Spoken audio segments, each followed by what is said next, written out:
ఈ భాగం మనందరికీ బాగా తెలిసిన భాగమే. చాలామంది చదువు ఉంటారు. చాలాసార్లు ఈ వాక్యాన్ని మనం ధ్యానం చేసుకున్నాం. చాలాసార్లు ఇందులో నుంచి కొన్ని ఆత్మీయమైన పాఠాలు మనం నేర్చుకున్నాం. ఈ భాగం మనందరికీ తెలుసు కదా. రోమా శతాధిపతి ఒక ఆయన ఉన్నాడు. అతడు దాసుడు రోగి అయి ఉన్నాడు. ఎలాంటి రోగము అనంటే మరణకరమైన రోగంతో తాను బాధపడుతూ ఉన్నాడు. వెంటనే తాను ఏం చేశాడంటే యూదా పెద్దలను ప్రభు యొద్దకు పంపడం జరిగింది. అక్కడికి వెళ్ళినప్పుడు వాళ్ళు ఏం చెప్తారు అనంటే, శతాధిపతి చాలా మంచోడండి, మన కొరకు ఒక సమాజ మందిరాన్ని కట్టించాడు, మీరు వెళ్ళి అతనికి హెల్ప్ చేయటానికి అతడు అన్ని విధాలా యోగ్యుడు అని ఏం చేశారు, వాళ్ళు మిక్కిలి బ్రతిమలాడుకొనిరి అన్న మాట మనకు అక్కడ కనిపిస్తూ ఉంటుంది. వాళ్ళు అంతగానం బ్రతిమలాడుతూ ఉంటుంటే అప్పుడు ప్రభు ఏం చేశాడు అనంటే, నాకు బాగా నచ్చిన అంశం ఏమిటి అనంటే, ఆయనతో మిక్కిలి బతిమాలుకొనిరి, కావున యేసు వారితో కూడా వెళ్ళెను అన్నమాట నాకు మంచిగా అనిపించింది. దీని గురించి మనం ధ్యానం చేసుకున్నాం. ఇది చదువుతూ ఉంటుంటే దేవుడు మానవుడి దగ్గరికి రావటం, ఒక భౌతిక సంబంధమైన అధికారి యొద్దకు సర్వాధికారి అయిన దేవుడు ఆయన దగ్గరికి వెళ్ళటం అనేది చూసినప్పుడు ప్రభు తనను తాను ఎంతగా తగ్గించుకున్నాడో అన్న అంశాన్ని బట్టి మనం ఎంచక్కా ఆరాధన చేయొచ్చు. ఒక భౌతిక సంబంధమైన అధికారి వీళ్ళెవరో మధ్యలో ఉన్న వ్యక్తులు రిఫరెన్స్ ఇస్తే ఆయన యొద్దకు ఏముంది అనంటే, కావున యేసు వారితో కూడా వెళ్ళెను అన్నమాట నాకు బాగా నచ్చింది. కనుక దీని గురించి మనం ధ్యానం చేసుకుందాం. గాస్పల్స్లలో కానీ, యాక్ట్స్లో కానీ, అంటే సువార్తలలో కానీ, అపోస్తుల కార్యాలలో మనం చూస్తూ ఉంటుంటే మనకు చాలామంది రోమా సైన్యాధిపతులు మనకు కనిపిస్తూ ఉంటారు కదా. రోమా సైన్యాధిపతులు కనిపిస్తూ ఉంటారు. ప్రాముఖ్యంగా సెంచూరియన్స్. ఈ శతాధిపతుల దగ్గరకు వచ్చేసరికి ఎక్కడ చూసినా కూడా వాళ్ళ క్యారెక్టర్స్ చాలా బాగుంటాయి. బైబిల్లో యూదులు ఎవరెవరైతే మంచోళ్ళు కాదు అని అనుకుంటూ ఉంటారో వాళ్ళందరినీ ఒక విధంగా ప్రభు ఎలా చూపించాడు అనంటే, వీళ్ళు కూడా చాలా మంచి వాళ్ళే అనుకుంటూ ఆయన ఏం చేశారంటే రుజువు చేసుకుంటూ వస్తూ ఉన్నాడు. యూదులకు సమరయులు అంటే ఇష్టం ఉండదు, కానీ సమరయులను ఆయన మంచిగా చూపించాడు. బావి యొద్ద సమరయ స్త్రీని, అలాగే సమరయుడు మంచి సమరయుడు అనే ఉపమానం ద్వారా ఏం చేశాడంటే వీళ్ళు కూడా మంచి వాళ్ళే అని తెలియపరిచాడు. అలానే రోమా సైన్యం దగ్గరికి వచ్చేసరికి కూడా ప్రాముఖ్యంగా సహస్రాధిపతులు అలాగే శతాధిపతులు మనకు కనిపిస్తూ ఉంటారు. వీళ్ళ దగ్గర కూడా వచ్చేసరికి ఏం జరిగింది అనంటే, ఈ సువార్తలలో కానీ అపోస్తుల కార్యాలలో కానీ వీళ్ళు ఎలా కనపడుతూ ఉంటారంటే మంచి క్యారెక్టర్తో ఉంటున్న సైన్యాధిపతులు మనకు కనిపించటము అనేది మనకు జరుగుతూ ఉంటుంది. వాస్తవానికి యూదులకు రోమా సైనికులు అంటే వాళ్ళకి ఏమాత్రం ఇష్టం ఉండదు. అలానే రోమా సైనికులకు కూడా యూదులు అనంటే ఇష్టం ఉండదు.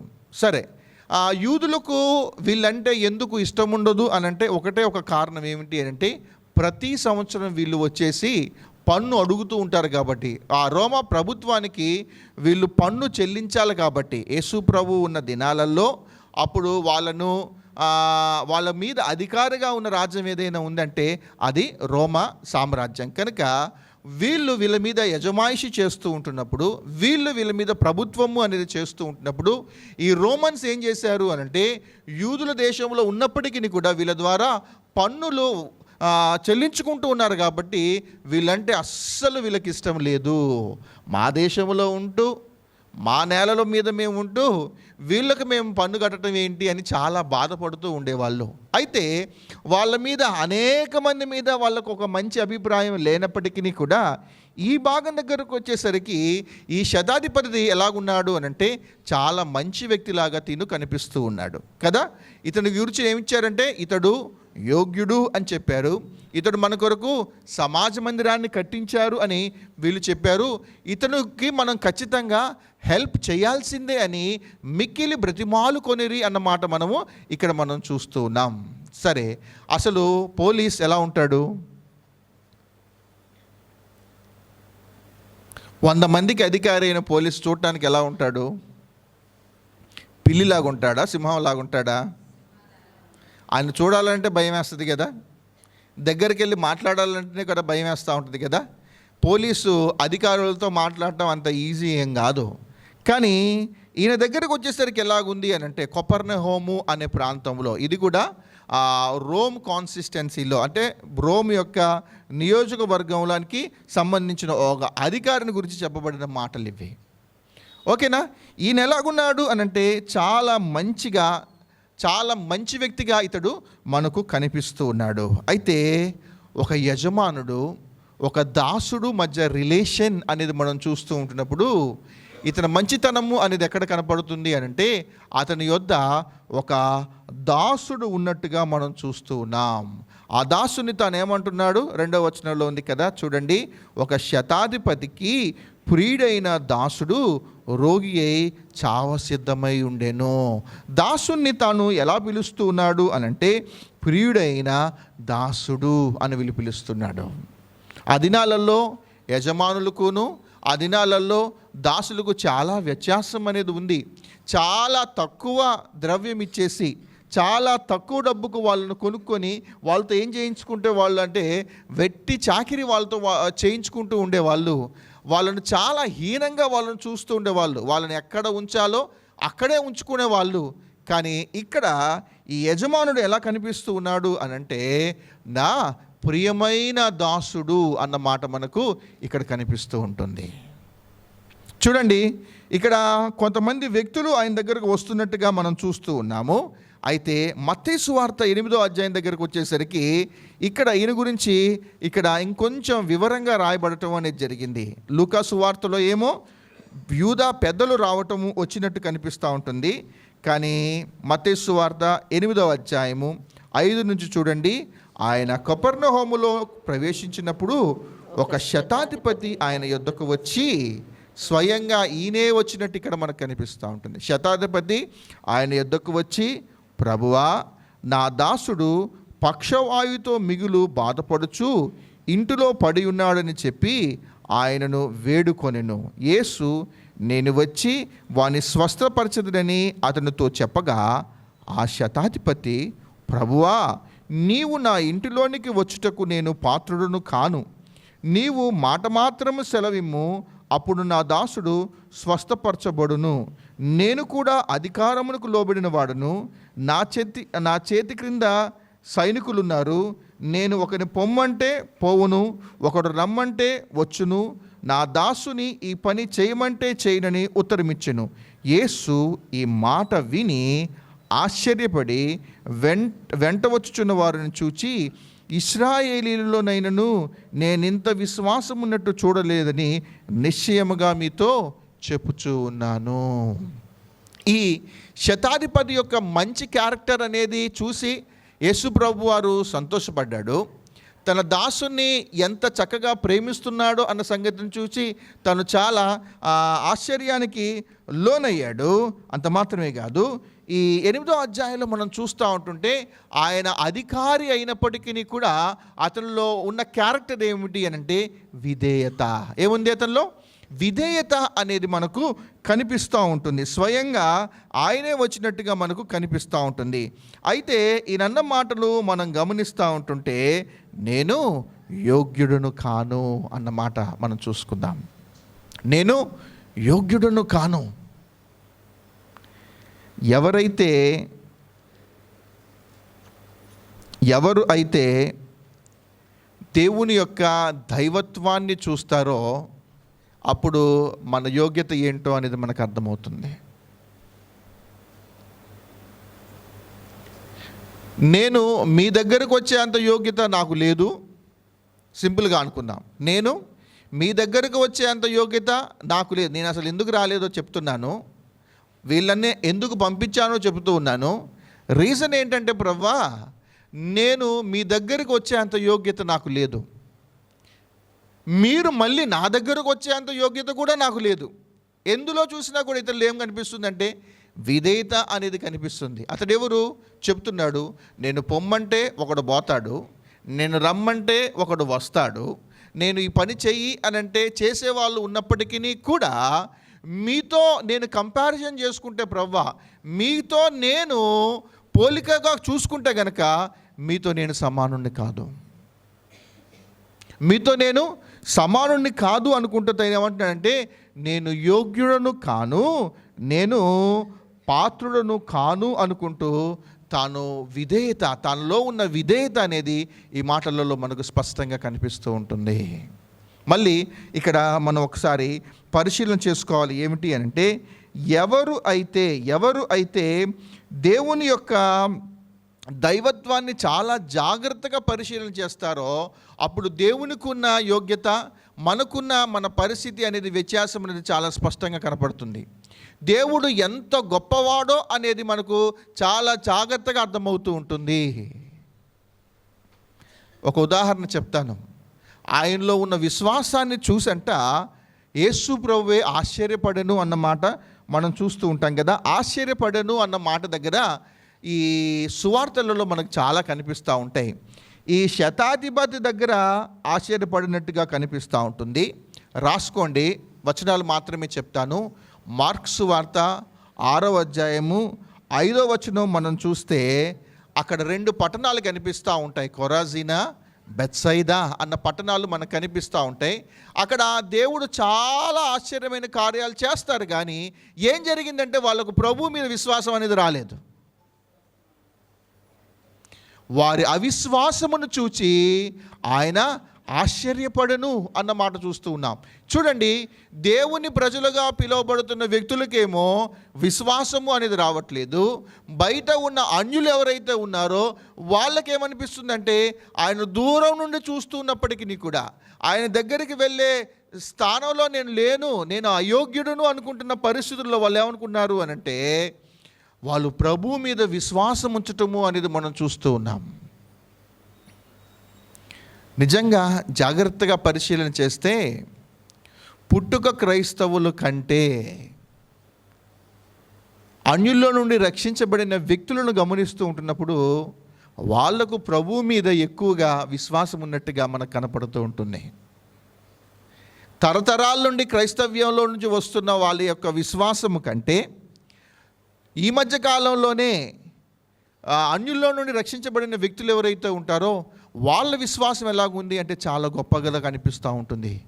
వాళ్ళు అంతగా విశ్వసించడానికి గల కారణం ఏమిటి అంటే, వాళ్ళు దేవుని యొక్క దైవత్వాన్ని చాలా జాగ్రత్తగా చూస్తూ ఉన్నారు. మన దగ్గరకు వచ్చేసరికి మనం దేవుని యొక్క దైవత్వాన్ని మనం సరిగా చూడలేకపోతూ ఉన్నాం. ఈ లూకా సువార్త 7వ అధ్యాయంలో అన్యుడైన శతాధిపతి యొక్క విశ్వాసాన్ని చూచి ఆయన ఆశ్చర్యపడ్డాడు. మార్కు సువార్త 6వ అధ్యాయంలో అక్కడున్న ఇశ్రాయేలీయుల యొక్క అవిశ్వాసాన్ని చూచి ఆయన ఆశ్చర్యపడ్డాడు. అంత మాత్రమే కాదు, మత్తయి సువార్త 15వ అధ్యాయంలో చూస్తే అక్కడ ఒక సురోఫినిక స్త్రీ కనిపిస్తూ ఉంటుంది. ఆమెను చూసి, ఆమె విశ్వాసాన్ని చూసి ప్రభువు ఆశ్చర్యపడను అన్నమాట మనం చూస్తూ ఉంటాం. ఇలా ప్రభువు ఆశ్చర్యపడిన సందర్భాలు మనకు కనిపిస్తూ ఉంటాయి. ఇంకొక మంచి ఉదాహరణ మనం ఆలోచన చేద్దాం. అన్యులకును దేవుని ప్రజలలో ఉన్న ఈ విశ్వాసాన్ని కొంచెం జాగ్రత్తగా ఆలోచన చేస్తే చూడండి, లాజరు చనిపోయినప్పుడు మార్తా మరి అనుకున్నారు ఏమిటి అని అంటే, ఆయన 4 రోజుల తర్వాత వాళ్ళ దగ్గరికి వచ్చినప్పుడు ఆ అక్క చెల్లెలు ఏమన్నారు అని అంటే, రబ్బీ, బోధకుడా, నువ్వు మొన్నే వచ్చుంటే మా వాడు బతికేవాడు కదా, మీరు మొన్ననే వచ్చుంటే 4 రోజుల క్రితమే మీరు వచ్చుంటుంటే ఆయన బాగుపడేవాడు కదా, ఆలస్యంగా వచ్చారు, అయినప్పటికీ కూడా మీరు ఏమన్నారు, పునరుద్ధానం యొక్క శక్తి కలిగిన దేవుడని వాళ్ళు గ్రహించగలిగారు. మరణంలో నుండి జీవంలోనికి తీసుకురాగలిగిన శక్తి మీలో ఉంది అని వాళ్ళు గ్రహించగలిగారు. కానీ ఆ 4 రోజుల యొక్క వాళ్ళ విశ్వాసం అనేది ఎలాగుంది అని అంటే, మీరు 4 రోజుల క్రితమే వచ్చుంటే లాజరు బ్రతికి ఉండేవాడు కదా. కానీ శతాధిపతి యొక్క విశ్వాసం ఎలాగుంది? శతాధిపతి యొక్క విశ్వాసము అనేది ఎలాగుంది అని అంటే, మీరు రానవసరం లేదు ప్రభువా, మీరు రానవసరం లేదు, నేను మీ దగ్గరకు రానవసరం లేదు, నేను మిమ్మల్ని కలుసుకునే అంత పాత్రుడిని కాదు, నాకు అంత యోగ్యత కూడా లేదు. మీరు మాట సెలవివ్వండి చాలు, నా ప్రియదాసుడు ఏమవుతాడు? స్వస్థపరచబడతాడు. ఇది మనం ఇక్కడ నేర్చుకోవాల్సిన పాఠం. ప్రభు యొక్క, దేవుని యొక్క దైవత్వాన్ని మనం ఎప్పుడైతే చూస్తామో మనం ఎవరమో అనేది మనకు అర్థమవుతుంది. దేవుని యొక్క పరిశుద్ధతను మనం చూసినప్పుడు మనం ఎంత అపరిశుద్ధులమో మనకు అర్థమవుతూ ఉంటుంది. దేవుని యొక్క నీతిని మనం చూస్తూ ఉంటున్నప్పుడు మనం ఎంత అనీతిమంతులమో మనకు కనిపిస్తూ ఉంటుంది. దేవుని యొక్క పవిత్రతను మనం గమనిస్తూ ఉంటున్నప్పుడు మనం ఎంత అపవిత్రులమో మనకు కనిపిస్తూ ఉంటుంది. దేవుని యొక్క జ్ఞానం అనేది మనం గమనిస్తూ ఉంటున్నప్పుడు మనం ఎంత అజ్ఞానులమో మనకు కనిపిస్తూ ఉంటుంది. ఇక్కడ ఈ శతాధిపతి ఏం చూశాడు అనంటే యేసు ప్రభు యొక్క అధికారాన్ని తాను చూశాడు. అక్కడే ఉన్న ప్రజలు ప్రభు యొక్క సార్వభౌమాధికారాన్ని వాళ్ళు గ్రహించలేకపోయారు. కానీ చూచాయిగా విన్న వ్యక్తి, నాకు తెలిసి ఆయన యేసు ప్రభుని గురించి కొంత ఇన్ఫర్మేషన్ అనేది కొంచెం ఉంది అతనికి. యాయిరు కుమారుడు దగ్గరికి వెళ్ళాడంట. ఆయన అక్కడికి వెళ్ళినప్పుడు ఏం జరిగింది అని అంటే స్వస్థపరచబడడం అనేది జరిగిందంట. ఇలా కొన్ని కేస్ స్టడీస్ తాను చూసిన తర్వాత ప్రభు ఆయన ఎవరో గొప్పవాళ్ళలాగా ఉన్నాడు, ఆయన ఏదైనా చేయగలడు అనుకుని ఆయన ఏం చేశాడు అని అంటే అక్కడున్న పెద్దల్ని ఆయన పిలిపించుకొని ఏం చేశాడంటే ఆయన దగ్గరకు నేను రాలేను. ఇది రియల్ క్యారెక్టర్. ఈ ప్యాసేజ్ మనం చదువుతూ ఉంటున్నప్పుడు ఇలా మనం అర్థం చేసుకోవాలి. ఏమిటి అని అంటే నేను రావడం ఏంటి, ఆయన రమ్మను, నేను పిలిచానని చెప్పు, శతాధిపతి నా పేరు చెప్పేస్తే ఆయన వస్తాడు, ఒకసారి రమ్మని చెప్పు, మా ఇంట్లో ఒక చిన్న ప్రేయర్ పెట్టుకుంటాను, ఆయన 2 మాటలు చెప్పి మా ఓడికి ప్రార్థన చేసి వెళ్ళిపోతాడు. అలా కాదు. నేను మీకు సమాజ మందిరాన్ని కట్టించాను, ఓకే, మీ అందరినీ నేను మంచిగానే చూసుకుంటూ ఉన్నాను, నేను మీ దృష్టిలో నేను చాలా మంచి అధికారినే, కానీ నాకు మాత్రం ఆయన ఎలా కనపడుతున్నాడంటే ఆయన దగ్గరకు వచ్చే అంత యోగ్యత మాత్రం నాకు లేదు. నాకు చాలా భయం. ఆయన గురించి నా వార్తలు నేను వింటూ ఉన్నప్పుడు ఆయన నేను ముఖాముఖిగా నేను చూడలేను. ఆయన మా ఇంటికి రావడానికి నేను యోగ్యుణ్ణి కాదు, నేను ఆయన దగ్గరికి వెళ్ళటానికి కూడా నేను యోగ్యుణ్ణి కాను.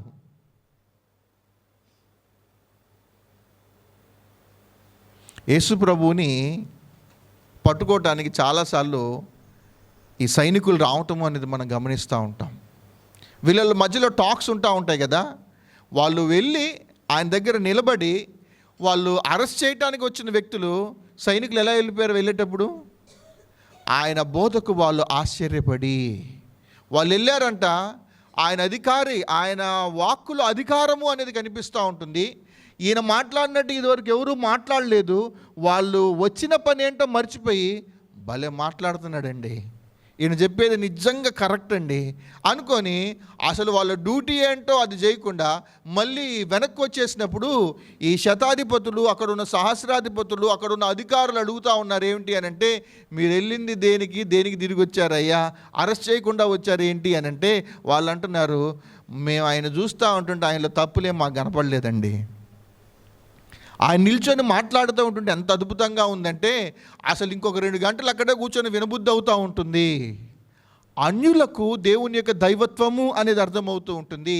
కానీ దేవుని ప్రజలుగా పిలువబడుతున్న వాళ్ళకి ఏమవుతుంది అని అంటే దేవుని యొక్క దైవత్వం అనేది అర్థం కాకపోవటం అనేది చాలా బాధాకరమైన విషయం.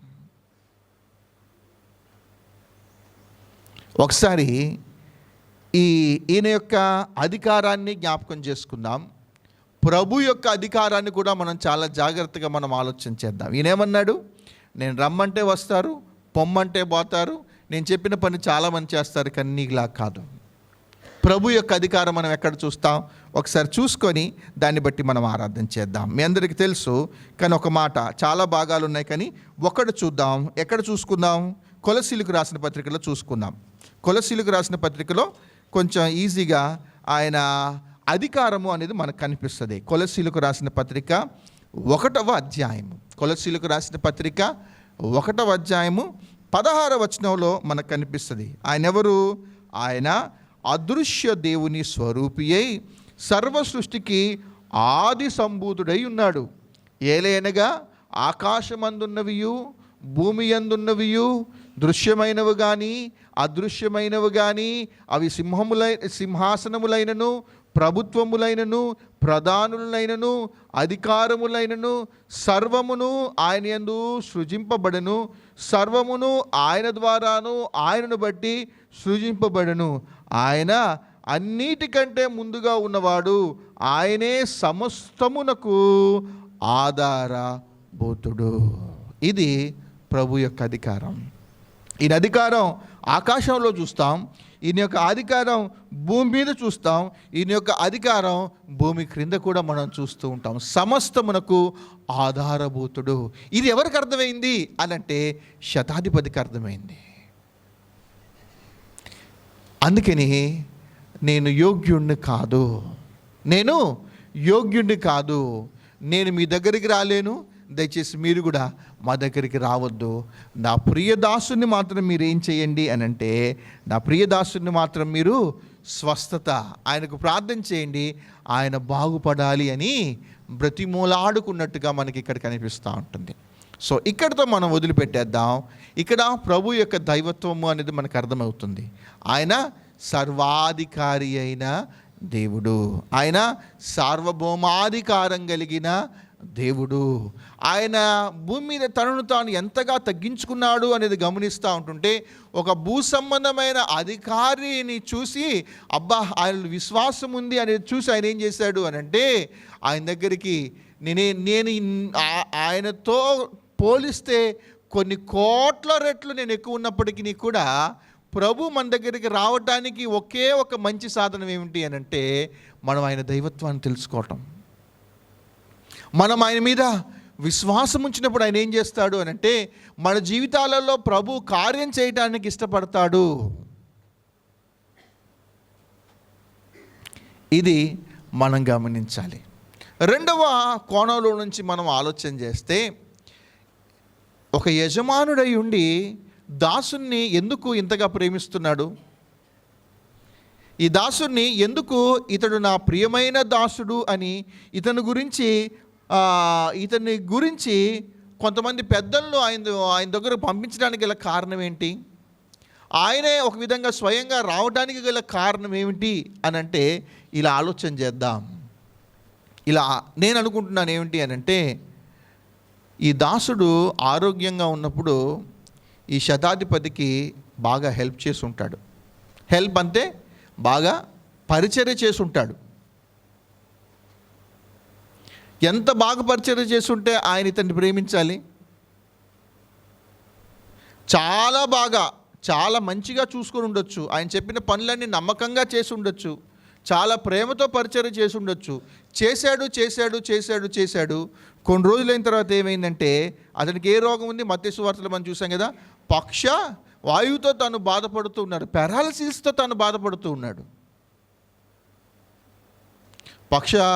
పక్షవాయుతో బాధపడుతున్న వ్యక్తులను మంచం మీద ఉన్నప్పుడు పరిచర్య చేయటం అనేది చాలా కష్టం, చాలా కష్టం. విజయ్ భార్గవ్ గురించి మన వినంగానే చాలా భయం వేసింది. చేయబడిపోయింది, ఆల్మోస్ట్ ఆల్ బ్రెయిన్ కొలాప్స్ అయిపోతుంది అన్న సమయంలో మనమందరం సంఘమంతా ఆయన గురించి చాలా భారంగా మనం ప్రార్థన చేశాం. దేవుడు ఆలకించాడు, మన మొరను విన్నాడు.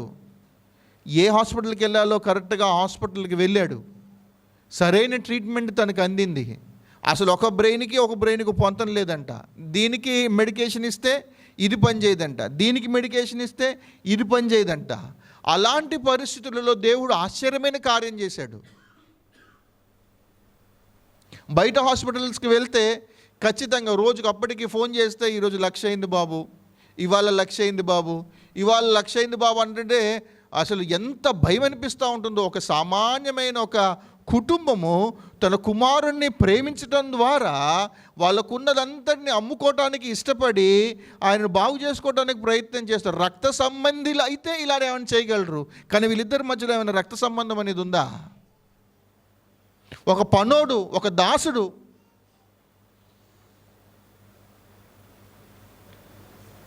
మిక్కిలి బ్రతిమాలు కొనెను అన్న మాట మనం ఇక్కడ చూస్తూ ఉన్నాం. ఆయన బ్రతిమలాడుకోవడానికి గల కారణం ఏంటి అనంటే, ఒకప్పుడు ఇతనికి ఏమైంది అనంటే, ఒకప్పుడు బహుశా ఇతడు అతనికి మంచి పరిచయం చేసి ఉండొచ్చు. శతాధిపతిలో ఉన్న మనసు ఏమిటి అంటే, క్రీస్తు యేసునకు కలిగిన మనస్సు. ఇతడు కూడా నాగలాగా ఆలోచన చేస్తున్నాడు బాగా. నేను అధికారంలో, నాకు సర్వాధికారం ఉన్నా కూడా ఎంత చిన్నగా ఉన్న వ్యక్తులైనా నేను ప్రేమిస్తాను, నేను అందరినీ ఒకేలాగా చూస్తూ ఉంటాను. అరే, ఇతనిలో కూడా సేమ్ నాలాంటి మనసే ఉంది, అతనికి పెద్ద చిన్న క్యాడర్స్ అన్న ఆ భేదాలు ఏమీ లేవే, సేమ్ నాలాంటి మనసే ఇతనిలో ఉంది. అబ్బాయి, నువ్వు నాకు బాగా నచ్చావబ్బా, నేను వస్తాను అనుకొని ఏం చేశాడంటే, ఈ సార్వభౌమాధికారం కలిగిన ఈ దేవుడు ఒక భూ సంబంధమైన ఒక చిన్న అధికారి ఇంటికి వెళ్ళటానికి ఆయన ఇష్టత చూపించాడు. ఈయన అతన్ని ప్రేమించాడు అనంటే ఏదో మేలు జరిగింది కాబట్టి. మరి ప్రభు మనల్ని ప్రేమించడానికి మనం చేసిన మేలేంటి? ఆ దేవుడు మన యొద్దకు రావటానికి గల రీజన్ ఏముంది? మన ద్వారా ఎలాంటి ప్రయోజనము ఆయనకు లేదు, మనం ఆయనకు చేసింది ఏమీ లేదు, మన ద్వారా ఎలాంటి ప్రయోజనం లేదు, మనం ఆయనకు మిత్రులం కూడా కాదు కదా, మనం ఇంకను శత్రువులమై ఉండగా కదా, పాపం చేత అపరాధము చేత ఉన్న పరిస్థితుల్లో మనం ఉండగా, సేమ్ ఈ దాసుడు ఎలాగున్నాడో అలానే పాపము అనే రోగంతో మనం బాధపడుతూ ఉన్నాం. ఈ దాసుడు మరణకరమైన రోగంతో తను బాధపడుతున్నాడు. మనము కూడా చచ్చిన పరిస్థితులలో మనం ఉంటూ ఉన్నప్పుడు ఏం జరిగింది అనంటే, ఈ దేవుడు మన దగ్గరికి రావటము అనేది మనం చూస్తూ ఉంటాం. ఆ దాసుల్లో విధేయత ఉంది, ఆ శతాధిపతిలో విధేయత అనేది కనపడుతుంది. కానీ మన దగ్గరకు వచ్చేసరికి ఆ విధేయత అనేది మనకు లేదు. అయినప్పటికీ కూడా ఏం జరిగింది అనంటే, ఆయన మనల్ని ప్రేమించిన విధానాన్ని మనం జ్ఞాపకం చేసుకుందాం. ఆయన రక్తమాంసాలు ధరించుకొని భూమి మీదకి వచ్చిన ఆ పరిస్థితుల్ని మనం జ్ఞాపకం చేసుకుంటూ ఉందాం. చెప్తున్నాను, మనం ఇంకనూ శత్రువులమై ఉండగా, మనం ఇంకనూ అవిధేయులమై ఉండగా, మనము చచ్చిన పరిస్థితులలో మనం ఉండగా, మనలో అసలు ఎలాంటి యోగ్యత అనేది లేకున్నప్పటికీ కూడా ఏం జరిగింది అనంటే, దేవుడు మన దగ్గరికి రావటం, రక్త మాంసాలు ధరించుకొని భూమి మీదకి వచ్చి ఆయన మనకు చేసిన ఒక అద్భుతమైన స్వస్థత ఏమిటి అనంటే, పాప రోగములో నుండి మనల్ని విడిపించటం. మనమందరం ఎందుకు ఆరాధన చేయాలి? అందరూ డిసైడ్ అయ్యి వచ్చారా? ఇవాళ మందిరానికి వస్తూ ఉంటున్నప్పుడు అందరూ ఇలా అనుకొని వచ్చారా, నేను మందిరానికి వెళ్ళాను అని అంటే దేవుడు నాకు ఇచ్చిన రక్షణను బట్టి నేను ఆయన సన్నిధిలో కూర్చొని ఆరాధన చేయాలి అన్న తీర్మానంతోనే వచ్చామా? లేదు, ఈరోజు ఆదివారం కాబట్టి వచ్చేసామా? ఇప్పటికైనా మనల్ని మనం పరిశీలన చేసుకోవాలి. ఇక్కడ మనం ఎందుకు ఉన్నాము అనంటే, ఆ దేవుడు మన కొరకు చేసిన ఆ ప్రాణత్యాగాన్ని గుర్తు చేసుకోవాలి. ఆ దేవుడు మన కొరకు చేసిన ఆ శిలువ కార్యాన్ని మనం గుర్తు చేసుకోవాలి. ఆయన నలగొట్టబడ్డాడు, ఆయన అవమానాల పాలయ్యాడు, ఆయన మన కొరకు రక్తం చిందించవలసి వచ్చింది.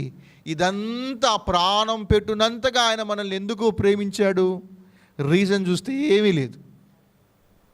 రీజన్ అనేది చూస్తే ఏమీ లేదు అసలు. కానీ ఆయన మనల్ని ప్రాణం పెట్టునంతగా ప్రేమించి ఈ పాప రోగములో నుండి మనల్ని విడిపించినందుకు మనం ఏం చేయాలి అనంటే, మన ప్రభువుని బట్టి మనము ఆరాధన అనేది మనం చేద్దాం. ఈ మాటలు గుర్తుపెట్టుకోండి. ఆయన ఎవరు అనంటే సర్వాధికారి అయిన దేవుడు. ఆయన ఎవరు అనంటే సార్వభౌమాధికారం కలిగిన దేవుడు. ఈయన ఎవరు అనంటే ఆకాశమందే కానీ, భూమి అందే కానీ, ఆకాశము పైన కానీ, భూమి క్రింద కానీ ఆయన ఎవరు? సర్వాధికారం కలిగిన దేవుడు. సమస్తము ఆయన వల్ల కలిగేను అన్న మాటను జ్ఞాపకం చేసుకుంటూ, ఆయనకున్న అధికారాన్ని జ్ఞాపకం చేసుకుంటూ మనం ఆరాధన చేద్దాం. అయితే ఈ మత్తయి సువార్త 8వ అధ్యాయం కానీ, లేకపోతే ఈ లూకా సువార్త 7వ అధ్యాయంలో నుంచి కానీ మనం నేర్చుకోవాల్సిన ఒక శ్రేష్టమైన పాఠము ఏమిటి అనంటే, అతి తక్కువ ఇన్ఫర్మేషన్తో, అర్థమవుతుందా? చాలా తక్కువ సమాచారముతో ఈ శతాధిపతి ప్రభువుని నమ్మాడు. చాలా తక్కువ సమాచారంతో ఈ శతాధిపతి దేవుని యొక్క దైవత్వాన్ని తాను చూశాడు. మన దగ్గరకు వచ్చేసరికి మనకున్న ఇన్ఫర్మేషన్ ఎంత? 30 సంవత్సరాల నుండి మనం మందిరానికి వస్తున్నాం కదా. మనం పుట్టింది మొదలుకొని ఇప్పటి వరకు 1000 అని కూడా అనుకోవద్దేమో, 1,00,000 వర్తమానాలు వినుంటారు జీవితకాలంలో. 1,00,000 లోపు వర్తమానాలు విని ఉంటాం కదా. దేవుని యొక్క దైవత్వం ఇంకా అర్థం కాకపోవటం అనేది బాధాకరమైన విషయం. మనకు లేఖనాలు ఉన్నాయి, మనకు ఈ లేఖలో నుంచి బోధించే వ్యక్తులు మనకున్నారు. 2000 సంవత్సరాల నుండి ఈ వాక్యం అనేది బోధించబడుతూనే ఉంది. 2000 సంవత్సరాల నుండి ఈ సంఘ చరిత్రలో ఈ వాక్యాలు అనేది మనకు వెల్లడి అవుతూనే ఉన్నాయి.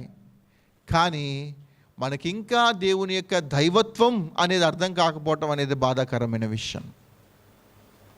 ఇప్పటికీ మనం దేవుని మందిరంలో సరే బయటికి కాకపోయినప్పటికీ కూడా మనసులో దేవుని యొక్క దైవత్వాన్ని ధ్యానం చేసుకొని ఆరాధన చేయలేకపోతూ ఉన్నాం చూసారా, అది చాలా బాధాకరమైన విషయం.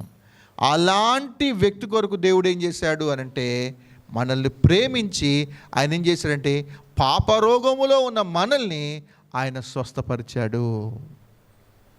కనుక దేవుడు ఈ భాగాన్ని చూస్తూ ఉంటున్నప్పుడు ప్రభు యొక్క దైవత్వాన్ని జ్ఞాపకం చేసుకుందాం. ప్రభు యొక్క ఆయన అధికారాన్ని మనం జ్ఞాపకం చేసుకుందాం. ప్రభు చేసిన ఆ శిలువ కార్యాన్ని మనం జ్ఞాపకం చేసుకుంటూ, దేవా నాకు ఇచ్చిన ఈ మంచి రక్షణను బట్టి వందనాలు అనుకుంటూ మన దేవుణ్ణి బట్టి మనం ఆరాధన చేద్దాం. దయచేసి కళ్ళు మూసుకోండి, ఆరాధన చేసుకుందాం.